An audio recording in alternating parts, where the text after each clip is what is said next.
Ronnie Hinton Jr. All I gotta say is, brother, your message has been received. Yup, your message for shit show has been received. And when I read the comments, what people are saying about Rodney, when I read the articles and I'll go to YouTube or I'm on Twitter and I'm reading what other black folks are saying about him, you got some who agree. And then you got some who are saying, well, now that's another black man in the system. This was a double loss. OMG, oh my God. And it's kind of like, you can't tell another man what's worth living for, what's worth throwing your life away for. That's a part of being a man. And if you scared, just say that. Just say you're scared. Rodney ain't scared. And it's kind of like what Malcolm X used to say, or what Malcolm X said. If you don't stand for something, you're gonna fall for anything. Rodney wasn't going for it. But anyways, what's going on, everybody? Welcome to the Come On Nose Show. This is episode 1. I'm glad to have you guys here. If you guys want to support and help the channel, go ahead and hit that description box and go ahead and hit that Zelly and send $1. That's right, uno, just $1. This will keep us motivated to keep coming on here and keep giving you guys free game and keep giving you guys gems that I wish I would have had or that I find important and feel that I need to share. It'll take us a long way, and I'll muchly appreciate it. Anyways, let's get into it. So down below in the comment section, I want you guys to go ahead and give me your opinion on this Rodney Hinton Jr. case. Next episode, we'll go ahead and cover that more in depth. Today's episode is going to be a little bit different, but I usually start off with the hot topic. And don't forget, we go live every Sunday, Wednesday, and Friday at 12:30 p.m. Eastern Time. Anyways, so after the topic of the day, or hot topic of the day, we go ahead and get into the question of the day. What we have here. The question I got today is from Geo123. Do you think it's okay to date YT woman? So do I think it's okay to date YT woman? Hell yeah. For shit show. Why not? Matter of fact, I recommend it. Matter of fact, I'll say this. I'll say if you're between the ages 18 and 35, I suggest you go get you a YT girl. If you are a po nigga and you don't make over 40K a year, you can't keep a job, you keep getting fired, you're not good at no athletics, you're not good at sports, you just can't get right, and you're between the ages 18 and 35, I highly suggest you go get you a YT girl. Because here's the deal, here's the thing. You can only play 2 games with YT girls. And the 2 games you play is what I call the po nigga game and the dumb nigga game. The po nigga game is the nigga who realized that this relationship is very transactional. The po nigga understands and the YT girl understands that he can't do anything for her financially. He can't help her build. He barely can give her advice. But the po nigga has the one thing that the YT girl is missing in her whole entire life. And that's an Oscar Miles. Y'all know what Oscar Miles is? Oscar Miles is a man who got a big old black wiener and he's slanging it. That's all she's missing. If you have an Oscar Miles, I highly suggest you go get you a YT girl between the ages 18 and 35. And if you can't get right in life, this relationship is very transactional, is it not? When you're dealing with YT woman, it barely has anything to do with love. How could they possibly love you? Matter of fact, it's usually fuck Dr. Umar, but I agree with Dr. Umar. He's absolutely right. When you're dealing with YT woman, it's usually a fetish kind of thing that they got. But that's letting you know that you're in demand. It's called supply and demand. So hell yeah, I suggest you go out there and you sell that D. Go ahead and sell that dick to the YT woman. Right. Po nigga game.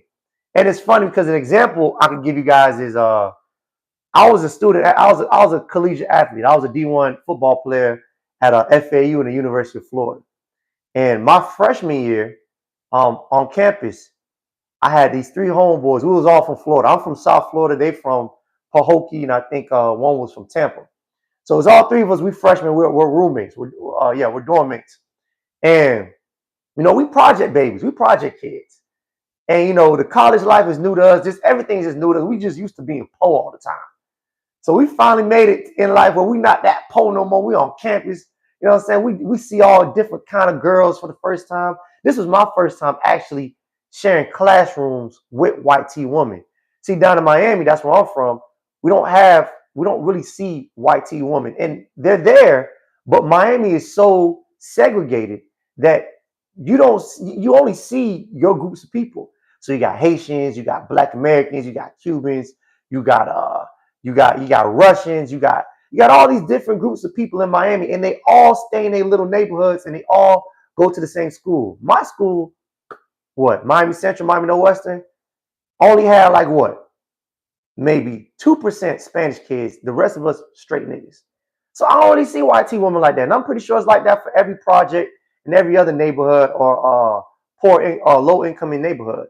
So, anyways, I'm on college campus, and this is my first time seeing white T women. I don't know how to talk to them. And I got these other homeboys who seem like they were very fluent in getting them. But anyways, I messed around and got a girlfriend early. I messed around and got me a Caribbean half Indian shorty. And I'm locked in with her. And I'm walking around campus, and I didn't have a car at the time. And nor did anybody who else I knew as a freshman, as a football player, had a car. And during certain times of the day, I'll be seeing my homeboys, my roommates, pull up in Mercedes Benzes and shit. I'm like, what the? How the hell? And I'm talking about they both had one each. I'm like, how the hell? When the hell you got the car? And they'll just shrug their shoulder. Hey, fam, you know what I'm saying? You know what it is, dog. I'm like, what the hell? Come to find out, they borrowing the car from the white T girls. And I'm talking about these white T girls are funding everything. They funding the food. They're funding their clothes, shoes, you name it. And I'm like, what are you giving these white T girls? Nothing but that Oscar Mayer. Right. You know what I'm saying? That's the game. It's called the po nigga game. It's very effective. And I know it sounds harsh. I know I'm calling you po, but really you're a smart nigga. But the po nigga understands that this is transactional. These guys ain't really love these girls like that. You know what I'm saying? But they benefited. And that's all that matters. Is that they benefited. The po nigga game. And then the second game we have the dumb nigga game. The dumb nigga game is the game that Dr. Umar talks about. The dumb nigga doesn't realize that this is a transactional relationship. The dumb nigga actually loves this white T girl. He wants to get married to her. He wants to pass down his inheritance to her. He wants to leave everything to her. He wants to get rich, come out the projects, get rich, build some assets, and then go get a white T woman. That's the dumb nigga game. And usually what happens with the dumb nigga is the dumb nigga usually loses everything. The dumb nigga gets SA called on him or RAPE called on him. The dumb nigga, all his fundings go to the white T community. He doesn't pass nothing down to the black community. This is the Shannon Sharpe of the community. That's the dumb nigga. So I'm saying, I prefer y'all to play the po nigga game. I play the po nigga game. Yeah, I play the po nigga game to this day. I'm 27. I graduated 2023, 2022. Yeah, I play the po nigga game. Because I understand this relationship is transactional. There's really no love involved. It's very convenient for the white T woman. She's not missing a lot of things. This is how she benefits. And I don't see no harm in delivering what I naturally got. Like I say, it's on demand. It's high in the market right now. Everybody wants a piece of it. Sell it. Anyways, that's the question of the day. Let's get into the main topic of the day, which is I want to discuss Shannon Sharpe real quick and his current essay allegations. And what I want to say with this whole allegation of what he's going through right now is I want to say what stands out to me the most is how nobody is speaking to Shannon's character. No black celebrity, no black entertainer, no host, nobody he brung on board with him, no colleagues, no black colleagues, no black entertainer, no black celebrities, no black comrades are coming out and speaking highly on his character. And that's very interesting to me. And the reason is because it's kind of like, what does this say about him? Like, I don't hear anybody coming out talking about any cookouts, any family gatherings that they experienced with Shannon Sharpe, no fishing trips that they went on with Shannon Sharpe with, no like real connection and bonding that they have with Shannon Sharpe. No black celebrity is speaking on his behalf. Everybody who's speaking up for Shannon Sharpe, like Stephen A. Smith, Dr. Umar, they speak about him in a very strategic and very work environment type of way. Anybody who worked with Shannon Sharpe and they're speaking on him, they're not speaking to the personality in the character Shannon Sharpe. They always they'll say things like, he's a good hard worker. He shows up on time. Me and him had conversations here and there. I don't know of him. I don't know him like that. I just work with him. What does that say about Shannon Sharpe? I'll tell you what that says. What that says is he don't like niggas. Not only does he not like black women, as we could tell his preference is woman, he does not like niggas. He's not too fond of the black community. And the problem with this is whenever we see these guys and they get to certain levels in society where they get rich, like ball players, entertainers, rappers, whatever you want to call it, they delineate themselves from the black community. So they stay with their white wealth, whatever their white father, whoever their white father is. That's the NFL coach. That's a college coach. That's the person who signed your rap deal. That's whoever gave you your big promotion, whatever sports channel, podcast, whatever you're doing. Whoever gave you your money, and we call him your white daddy if he's white. That's your white father. And what happens with these guys is when they have a white father, they tend to separate themselves from the black community. And the problem with that is they always end up in these situations. And then the first people they run to come to their aid is the black community.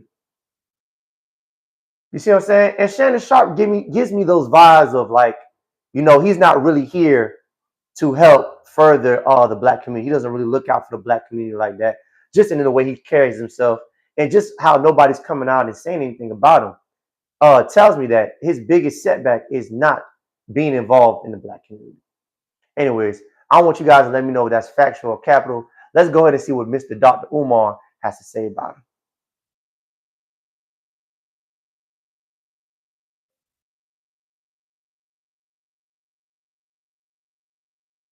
Go ahead and get this started real quick.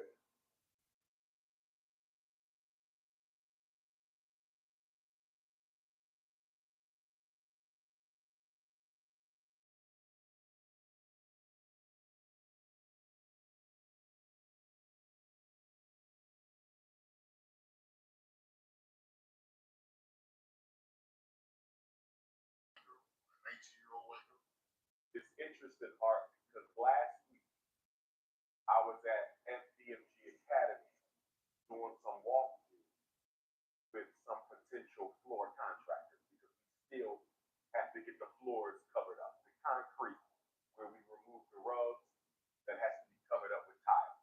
And so I'm in Wilmington, Delaware, outside of the school, and all of a sudden, my phone started going off. It started going off. I don't know if this was Monday or Tuesday,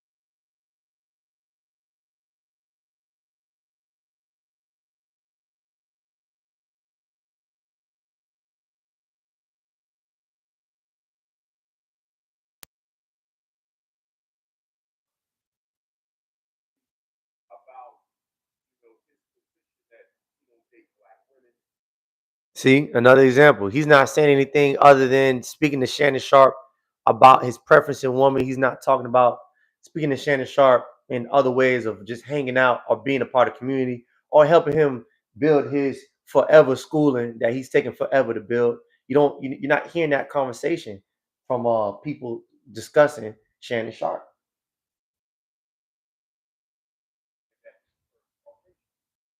And of course, he's lying, protecting all, no matter what color, but I believe black men. And given the fact that Sean Puffy Combs finds himself in a situation and R. Kelly finds himself in a situation, and Bill Cosby finds himself in a situation, and of course, Sean Carter freeing himself from false allegations that Tony Bundy had lied against him. You would think that in the aftermath of all of these sex assault cases that's going on, that Shannon Sharp or any black male celebrity for that matter will conduct themselves in a more responsible manner. So, like I said before, the dumb nigga. He described all the dumb niggas. The dumb niggas are niggas who built themselves up, they have assets, and they go into the YT community to play around. And it's no, man, play the po nigga game. Once you get up there to that status, leave them YT hoes alone, man. You don't benefit. You don't benefit from messing with the YT woman when you a dumb nigga. You don't benefit. She benefits. No, man, no. 18 to 35 and you a po nigga. Play the po nigga game. If you above 35, leave the YT hoes alone. I'm so sorry. Well, I'm not here a man when he's down, obviously, because as I've made it clear with social media, okay, the disappointment of many, I stand with Shannon Sharp. And I stand with Shannon Sharp on part for one reason and one reason only. And that is because what he did in having a relationship with the 19-year-old Snow Bunny is not illegal. And so dealing with the American court system, morals has no place. Morals have no place in American law. If it did, we would have never been in place. So in a court of law, it's about whether you broke the law. It's not about whether what you did was right or wrong. And so I'm standing with Shannon Sharp because I don't want to see his life destroyed like Puff, like Kelly. So that's all I wanted to show you guys. I just want to show you guys an example that whoever speaks about Shannon Sharp, you see how he came out and he talked about his case, that he only stands with him because of how he thinks that he's a victim. I also think that Shannon Sharp is not in fact guilty. I think he's innocent. I think this girl and whoever's behind her is trying to extort him for his monies. So I'm saying it's no coincidence that once he gets this big major podcast deal, now she come running talking about I want 50 mil. I think someone else is behind her pulling the strings as well too. But notice how Dr. Umar doesn't really talk about the character of Shannon Sharp. He don't talk about how him and Shannon Sharp go shoot some hoops, go chill out somewhere, by the beach. He didn't say none of that. And where the hell Ocho Cinco at? Where Chad Johnson at? Why he not coming out and speaking on Shannon Sharp's behalf? Nobody, no black entertainer, no black celebrity is speaking highly of Shannon Sharp. What goes to show you that he has a white father, white daddy, and he clings on to white society. And this is what happens. Simple as that. Anyways, y'all, that's all I got for you today. Tap in Friday. We back on live at 12:30 p.m. Don't forget to hit that description box and go ahead and hit that Zelly for $1 to keep us going. That's it. That's all I got. Y'all have a good one.